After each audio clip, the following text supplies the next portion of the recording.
क्यों लड़कियां 2 दिन के प्रेम के लिए अपने माँ बाप को छोड़कर जाने के लिए तैयार हो जाती है और एक बार तक नहीं सोचती।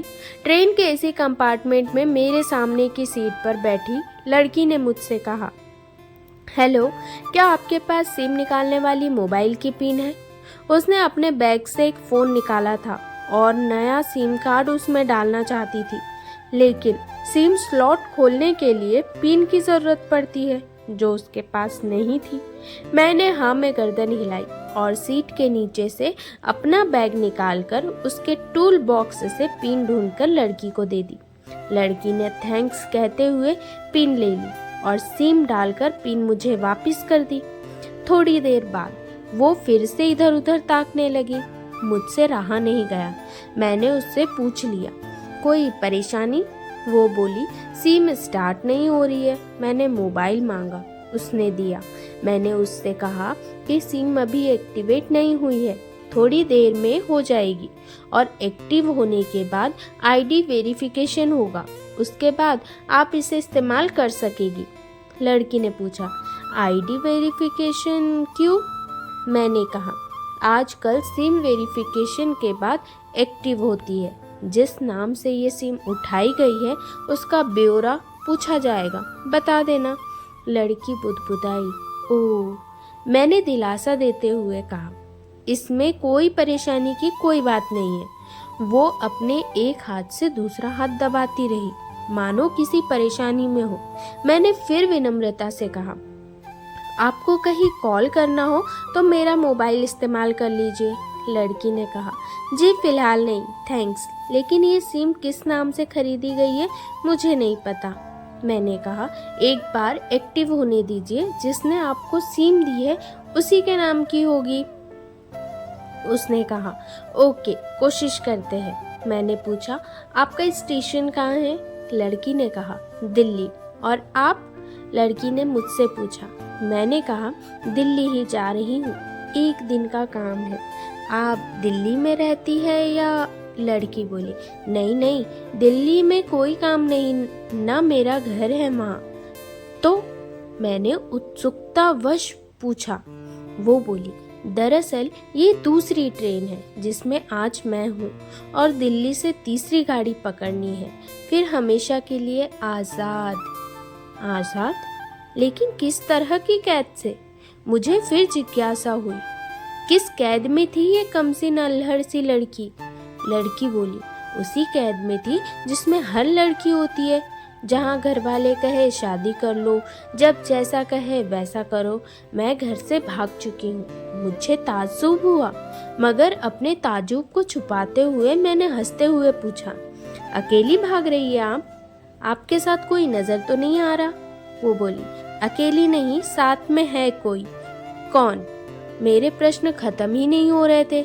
दिल्ली से एक और ट्रेन पकड़ूंगी, फिर अगले स्टेशन पर वो मिलेगा और उसके बाद हम किसी को नहीं मिलेंगे। ओह, तो ये प्यार का मामला है? उसने कहा, जी।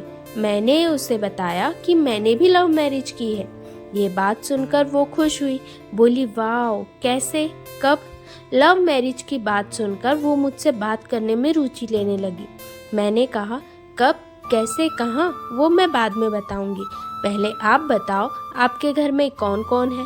उसने होशियारी बरतते हुए कहा, वो मैं आपको क्यों बताऊं? मेरे घर में कोई भी हो सकता है, मेरे पापा, माँ, भाई, बहन, या हो सकता है भाई ना हो, सिर्फ बहनें हो, या ये भी हो सकता है कि बहनें ना हो और 2-4 मुश्तंडे भाई हो। मतलब मैं आपका नाम भी नहीं पूछ सकती? मैंने काउंटर मारा। वो बोली, कुछ भी नाम हो सकता है मेरा, टीना, मीना, शबीना, अंजलि, कुछ भी। बहुत बातूनी लड़की थी वो। थोड़ी इधर उधर की बातें करने के बाद उसने मुझे टॉफ़ी दी, जैसे छोटे बच्चे देते हैं क्लास में। बोली, आज मेरा बर्थडे है। मैंने उसकी हथेली से टॉफ़ी उठाते उसे बधाई दी और पूछा, कितने साल की हुई हो? वो बोली, 18। ओह, मतलब भागकर शादी करने की कानूनी उम्र हो गई आपकी? मैंने काउंटर किया।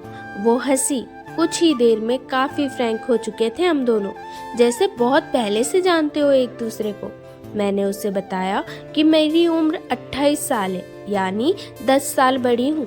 उसने चुटकी लेते हुए कहा। हाँ, लग भी रही हो। मैं मुस्कुरा दी। मैंने उससे पूछा, तुम घर से भागकर आई हो, तुम्हारे चेहरे पर चिंता के निशान जरा भी नहीं है। इतनी बेफिक्री मैंने पहली बार देखी। खुद की तारीफ सुनकर वो खुश हुई।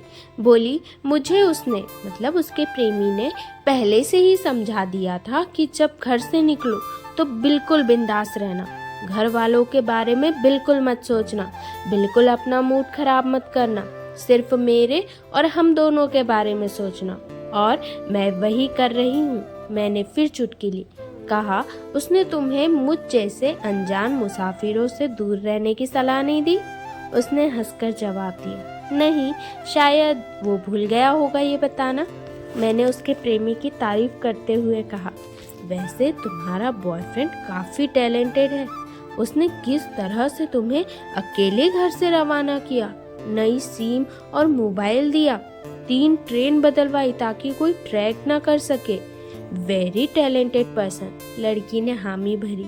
बोली, बहुत टैलेंटेड है वो, उसके जैसा कोई नहीं। मैंने उसे बताया कि मेरी शादी को 5 साल हुए हैं, एक बेटी है 2 साल की। ये देखो उसकी तस्वीर। मेरे फोन पर बच्ची की तस्वीर देखकर उसके मुंह से निकला, सो क्यूट। मैंने उसे बताया कि ये जब पैदा हुई तब मेरे पति कुवैत में थे, एक पेट्रो कंपनी में बहुत अच्छी जॉब करते थे मेरे पति, बहुत अच्छी सैलरी थी। फिर कुछ महीनों बाद उन्होंने वो जॉब छोड़ दी और अपने ही कस्बे में काम करने लगे। लड़की ने पूछा, जॉब क्यों छोड़ी? मैंने कहा, बच्ची को पहली बार गोद में उठाया तो उन्हें ऐसा लगा जैसे जन्नत उनके हाथों में है। 30 दिन की छुट्टी पर घर आए थे, वापस जाना था लेकिन जा नहीं सके। इधर बच्ची का बचपन खर्च होता रहे, उधर वो पूरी दुनिया कमा लेते, तब भी घाटे का सौदा है। उनकी 2 टके की नौकरी, बचपन उसका लाखों का, ऐसी सोच रखते हैं मेरे पति। उसने पूछा, क्या बीवी बच्चों को साथ नहीं ले जा सकते थे वहाँ?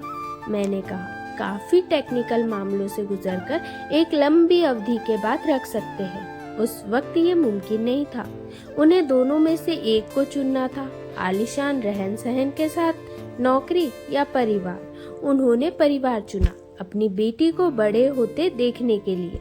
वो कुवैत वापस गए थे लेकिन अपना इस्तीफा देकर लौट आए। लड़की ने कहा, वेरी इम्प्रेसिव। मैं मुस्कुराकर खिड़की की तरफ देखने लगी। लड़की ने पूछा, अच्छा, आपने तो लव मैरिज की थी ना, फिर आप भागकर कहाँ गए, कैसे रहे और कैसे गुजरा वो वक्त? उसके हर सवाल और हर बात में मुझे महसूस हो रहा था कि ये लड़की लड़कपन के शिखर पे है, बिल्कुल नासमझ और मासूम। मैंने उसे बताया कि हमने भागकर शादी नहीं की और ये भी कि मेरे पापा ने उसे पहली नज़र में सख्ती से रिजेक्ट कर दिया था। उन्होंने आपके पति को रिजेक्ट क्यों किया? लड़की ने पूछा। मैंने कहा, रिजेक्ट करने की कुछ भी वजूहात हो सकती है। उनकी जाति, उनका धर्म, उनका कुल कबीला, घर परिवार, नस्ल या नक्षत्र, इन्हीं में से कोई काट होती है जिसके इस्तेमाल से जुड़े हुए रिश्तों की डोर को काटा जा सकता है। बिल्कुल सही। लड़की ने सहमति दर्ज कराई और आगे पूछा, फिर आपने क्या किया? उन्होंने कहा, मैंने कुछ नहीं किया। मेरे पिता ने रिजेक्ट कर दिया, वहीं से उन्होंने अपने बारे में अलग से सोचना शुरू कर दिया था। मैंने सौरभ से कहा कि भाग चलते हैं। मेरे पति का नाम सौरभ है। उन्होंने 2 टूक मना कर दिया। मैं 2 दिन तक लगातार जोर देती रही कि भाग चलते हैं, पर सौरभ मना करते रहे। उन्होंने मुझे समझाया कि भागने वाले जोड़े में लड़के की इज्जत वकार पर कोई खास फर्क नहीं पड़ता, जबकि लड़की का पूरा कुल धुल जाता है।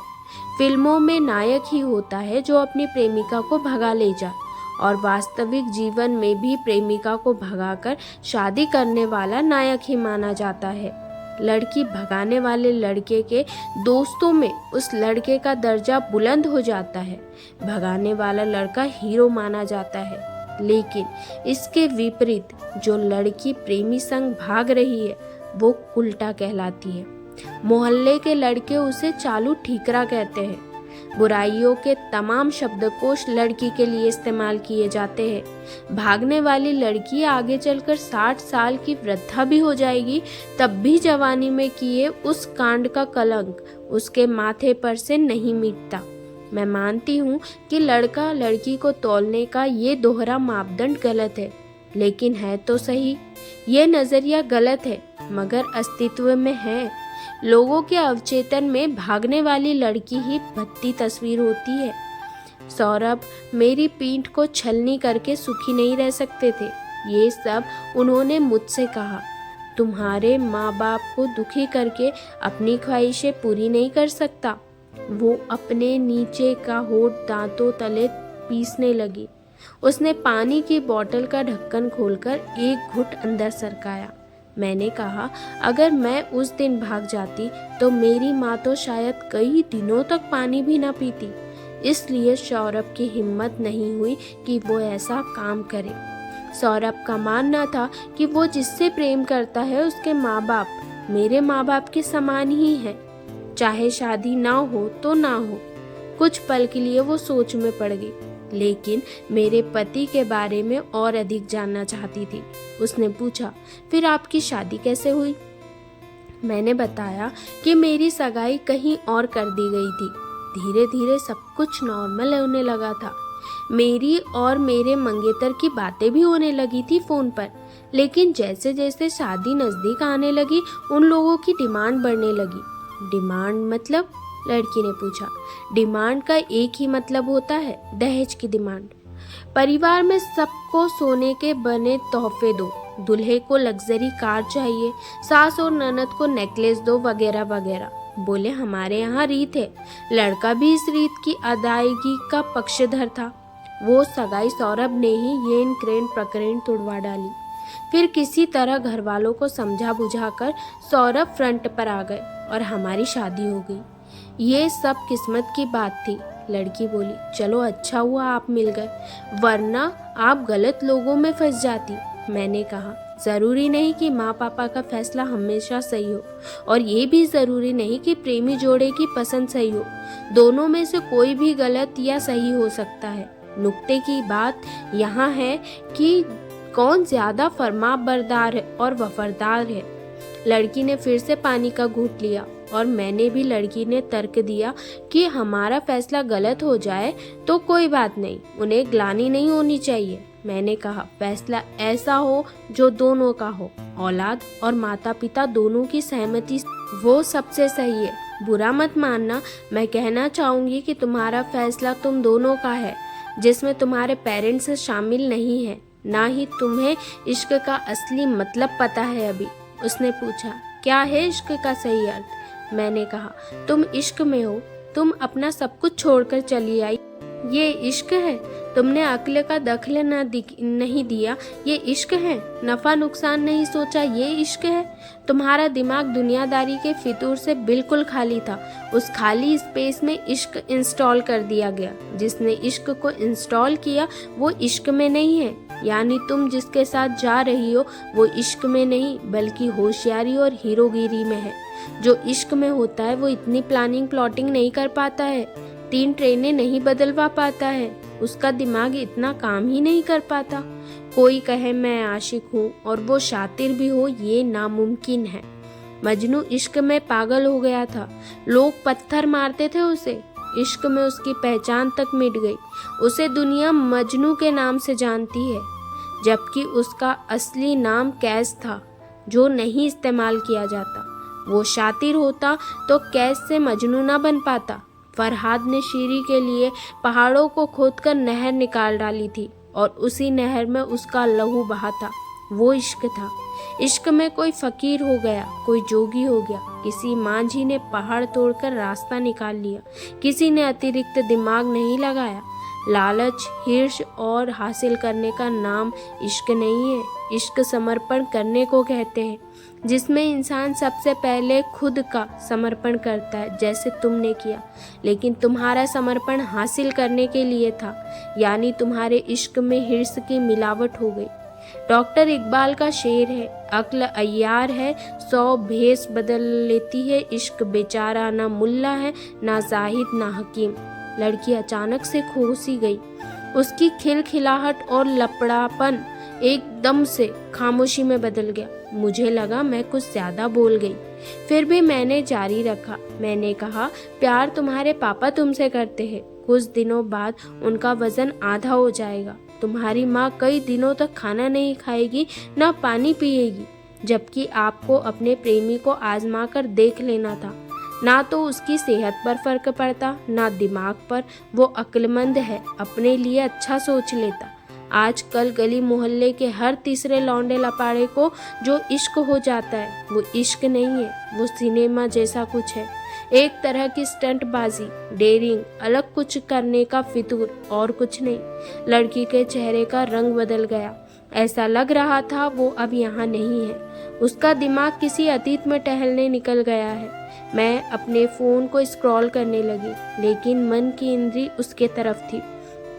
थोड़ी ही देर में उसका और मेरा स्टेशन आ गया। बात कहाँ से निकली थी और कहाँ पहुँच गई। उसके मोबाइल पर मैसेज टोन बजी। देखा सिम एक्टिवेट हो चुकी थी।